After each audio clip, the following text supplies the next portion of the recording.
Hello faithful viewers and welcome back to another Transformers review. Now, who's this that we've got in front of the camera here? Because he looks oddly familiar. Well, if you rewind the clock to the dawn of time, you will recall that we did a review of For the Cybertron Shockwave. And this is Air Raid, who is just a straight up repaint, retool, redeco, whatever you want to call it, of that character with a different head and a few more accessories here and there. Why on earth they chose Shockwave to be the basis for this guy, I don't know. So, just like Shockwave, he turns into, quote, a mobile artillery thing. It's a thing. I made this joke last time and I'm still making this joke because what about this is mobile artillery? I don't know. But let's just remove all of the rest of the kibble that's on him so we can have a cleaner look at his vehicle mode. So let's get rid of that. And let's get rid of that. And we'll address these again later. More so in robot mode. So yes, this is basically just Shockwave's vehicle mode here. Obviously they've stripped away the purple and they have replaced it in favour of a lovely combination of a deep crimson red, lovely bright gold accents, and then kind of like this off browny grey kind of colour scheme just to fill out the rest of it. It's a lovely combination. It really makes this whole profile just spit full of personality. And if we turn him over to the underside here, just like with Shockwave, you can kind of understand what becomes what. That's the main torso, these will be the legs, and these will be the arms, and the head is hidden away really cleverly, if you remember that kind of automorph spring-loaded gimmick, which again we'll show off later for the transformation. So overall, it's a bizarre vehicle mode. I like it though, I do like it quite a lot with the whole reverse wing kind of thing and the cannon that's hidden away there snugly in the legs, and it's just a very unique profile and it is just pretty inventive. So to transform Air Raid, it is precisely the same as Shockwave. What we're going to start with are the arms, so let's just untap them and double hinge them down just like that, and then we can just spread them out like that to get them out of the way. Then we can untap the cockpit area, bring our camera up and just rotate that back, and then you can see where the head is hidden like that. With the wings also you can rotate them up and into place, and then take the torso and snap it in, and that springs his head up, and then just click the shoulders in just like that, rotate the arms down, and then remember which side the fist is stored in and just pick that out with your thumb. We're going to leave this arm in because it's a whole Shockwave sort of thing, and he's got the cannon which will slot into there once again. So we'll just leave him like that. We will split the leg. Oh, well, we'll rip his foot off first. That's something we'll do. So let's just tap that in. Once again, let's split his legs. Let's rip this straight out of his arse and put it to the side for a second. Take these little panels here which cover the thighs and just rotate them down, and then tap them into the sides of the shins. Same thing on this side. Let's just rotate it down and make sure it just taps in nice and satisfactorily. Fold up the feet if you haven't done that already, and then just straighten out all of his appendages and return to the cannon here, which is markedly different than the thing that Shockwave had. Now Shockwave, if we remember, he had his Astromag cannon when you could rip off the front, and it would be, if I remember correctly, the Scrap Maker. I don't know if this is going to be a different gun. It's clearly the main Scrap Maker thing, and they've just torn off one barrel, probably just to differentiate him from Shockwave.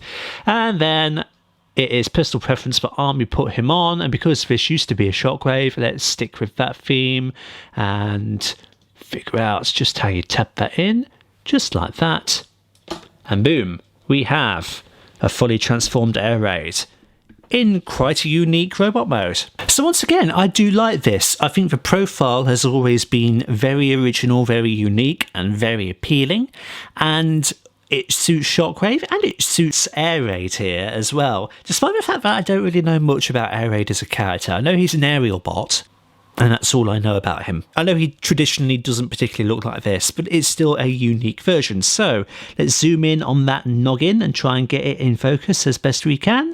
And this is arguably the main difference from the original Shockwave mould. Whilst everything else is basically just a repaint or redeco, if you want to use the correct terminology, he's got an altogether different head. So it is primarily silver here.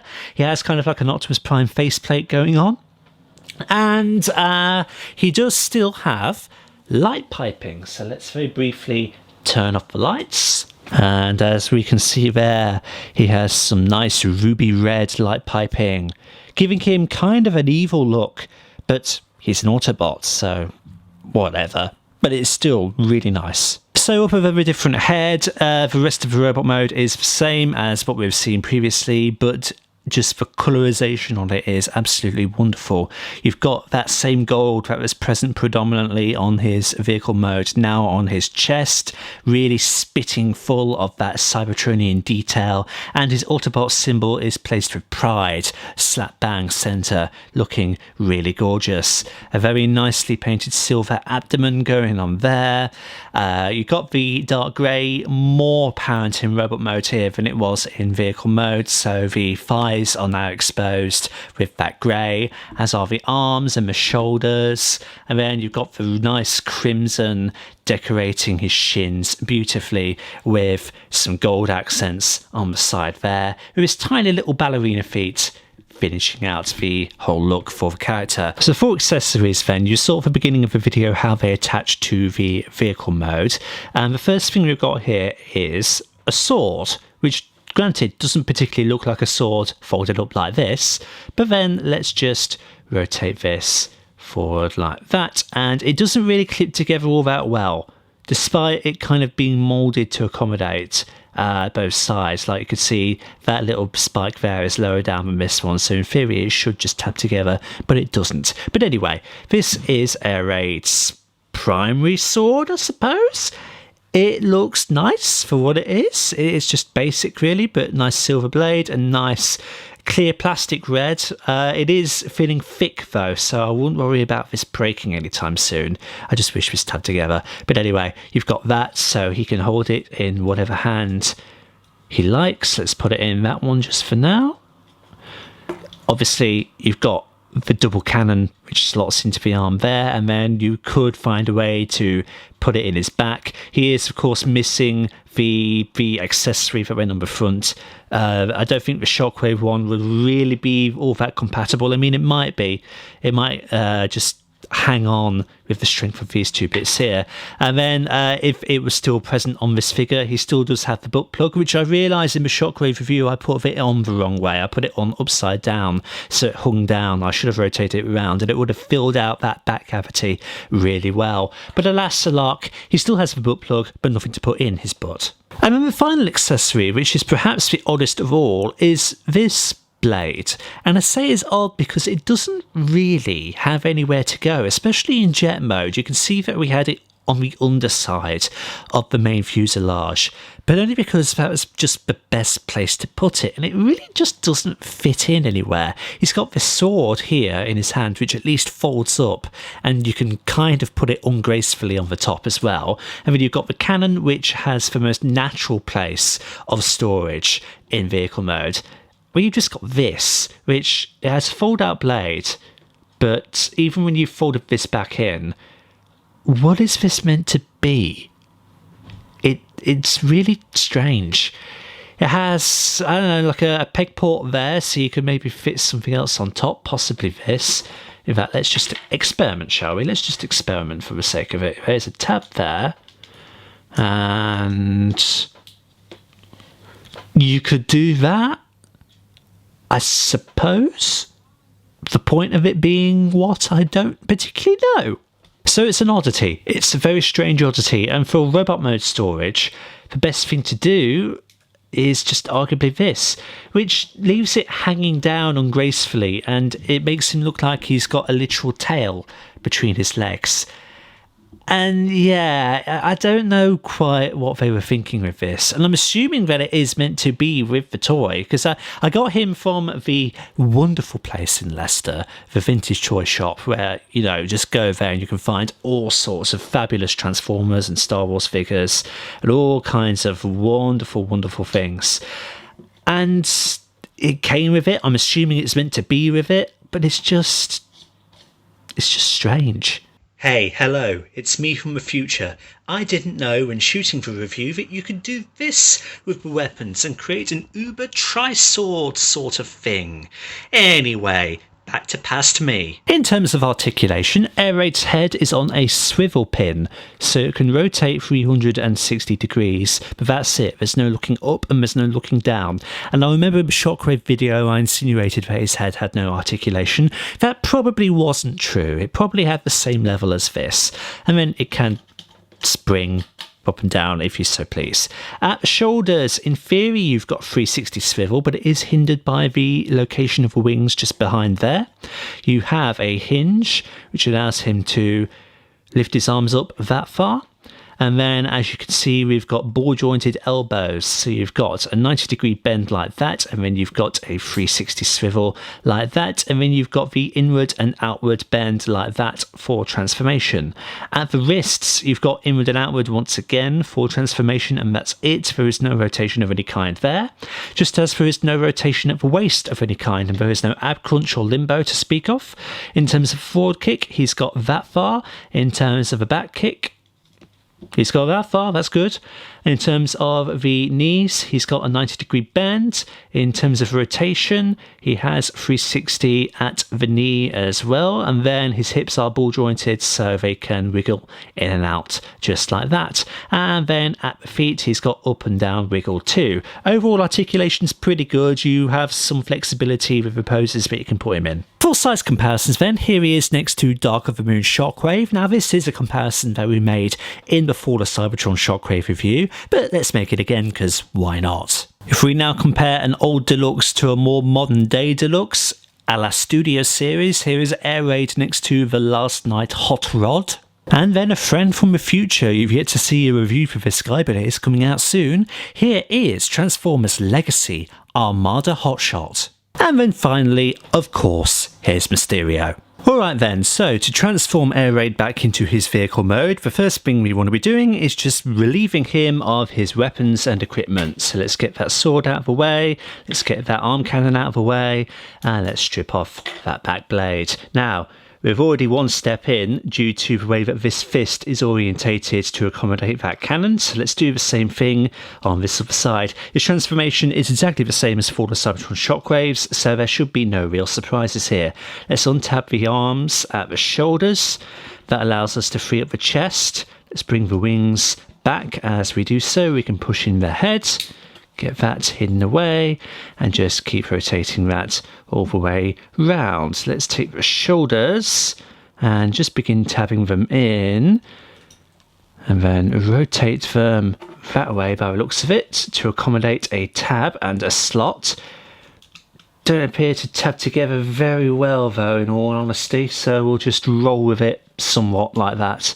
And then we will get the arms rotated correctly, so they want to be that way round. Then we'll faff about with attaching them a little bit later. Let's just continue to get the wings out of the way. Actually, they do want to be around that way. And then with the legs, very simple. Let's just keep the toes and the fetums folded down like so. And then with the side wings here, we just want to be rotating them round. And they should tab into the thighs at the hips. Same thing on that one. Just making sure that they don't get caught on the wings as you do so. And then let's just keep them at a slight angle. And you can see that they will eventually tab together, but let's just clean everything else up first. So get the wings situated like that, making sure that that chest piece is all the way down, and then we can take the arms and we should just be able to double hinge them up and attach them to what was the underside of the torso. I'm thinking though I'm going to have to connect them first. Yep, there we go. And then that should provide the even spacing to get them snugly tabbed in like that. And then what we want to do is return to the cannon here. And just like with Shockwave, this wants to tab in. And there is the tab there. There is a slot right on his arse, which has ended up somewhere here. And we just want to jivvy this in and tab it with a little bit of difficulty into position, like there. And then just connect the legs around that. And there we go. That's the basis of his transformation into vehicle mode. So there we go, that's been our look at the Fall of Cybertron Air Raid retool of Shockwave. And once again, just like with Shockwave, I do really like what we've got going on here. The mould in general is just really, really lovely. It's very simple, granted, but it just works. The engineering of the transformation, especially with the head reveal and the wave of the chest and all of that works, is really cool. And he has a lot of articulation, especially for the time, and the deco on him is really nice. Yes, the original Shockwave deco looked good as well, but here as Air Raid, it just brings another level altogether. And it's bizarre just how well it works. Yes, it may not be appropriately Air Raid in terms of aesthetic, but then again, knowing as little as I do about the character, what does that matter? At the end of the day, it's just a stunning looking figure. Yes, his accessories are a little bit strange, especially the one that's tabbed in on his back, but they don't detract from just the quality of the figure. In fact, they add to it. The more gimmickry and the more accessories a figure has, arguably, he's worth more of the money that you get him for. That phrase sounded better in my head. I do recommend him. I recommend basically anybody in this mould, but I don't know if it's actually being used for anybody else. Heck, finding this guy, I didn't even know he existed. I was just under the assumption that this mould existed for Shockwave and Shockwave only, but lo and behold, it was reused, so shows how much I know. I recommend going on TF Wiki, seeing if you can find any other versions of this mould, if it's been used for any other characters. But certainly, pick up Shockwave, pick up Air Raid. He looks lovely, and he's just a really good addition to my collection.